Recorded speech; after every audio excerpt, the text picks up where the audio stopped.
Free kick জাদু দেখাচ্ছেন 17 বছরের এক কিশোর। খেলছেন সান্তোসে, যে ক্লাবে খেলে গেছেন ব্রাজিলের ফুটবল ইতিহাসের রথী মহারথীরা। কখনো বা তিনি ব্যস্ত কঠোর অনুশীলনে, যা নিজেই দেখভাল করছেন খোদ নেইমার। কিন্তু কে এই বিস্ময় বালক? কেনই বা তাকে নিয়ে এত আগ্রহ নেইমারের? কারণটা একটু স্পেশাল।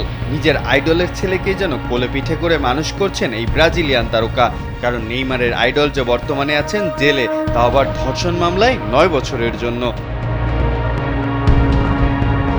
নেইমারের ফুটবল আইডল ছিলেন রবিনহো। ছোট থেকে নেইমার সেই সব কিছু করতে চেয়েছে, পেতে চেয়েছে, যা রবিনহো করেছেন বা পেয়েছেন। ছোটবেলার আইডলের সাথে খেলার সুযোগও পেয়েছিলেন নেইমার। সান্তোস ব্রাজিলের হয়ে মাঠ দাপিয়ে বেরিয়েছেন একসাথে। মজার সেই মুহূর্তগুলো আজও অবিচল স্মৃতির পাতায়।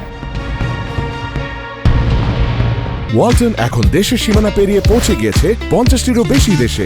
ওয়ালটন, ঘরে ঘরে বিশ্বজুড়ে। তবে সময়ের সাথে পাল্লা দিয়ে যতটা চূড়ায় উঠেছেন নেইমার, ততটাই পিছিয়ে পড়েছেন রবিনহো। স্পেনের রিয়াল মাদ্রিদ, ইংল্যান্ডের ম্যানচেস্টার সিটি কিংবা ইতালির এসি মিলান, সবখানেই দুচি ছড়ানো রবিনহো ব্রাজিলের হয়েও খেলেছেন 100টি ম্যাচ।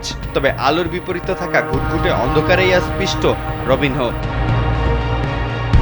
ইতালিতে থাকা অবস্থায় এক তরুণীকে ধর্ষণের অভিযোগে 9 বছরের জেল হয় তার। তবে তার ছেলে কিন্তু থেমে থাকেনি। ফুটবল যে তার রক্তে। মাত্র 17 বছর বয়সেই জায়গা করে নিয়েছেন সান্তোসের মূল দলে। সোনায় সোহাগা হিসাবে পেয়ে গেছেন নেইমারকে। আইডলের ছেলেকে ফুটবলের দীক্ষা দিতে কার্পণ্য করছেন না নেইমারও।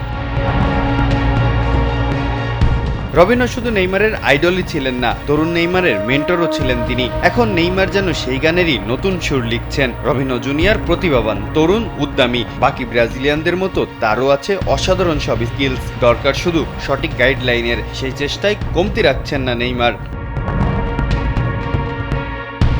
সম্প্রতি রবিনহোর ছেলের বানানো বলেই গোল করেছেন নেইমার। রবিনহো যেভাবে ব্রাজিলিয়ান ফুটবলে নেইমারের আগমন ঘটিয়েছিল, নেইমার কি পারবেন ব্রাজিলের ফুটবলে নতুন কাণ্ডারি হিসাবে আরেক রবিনহোকে জায়গা করে দিতে?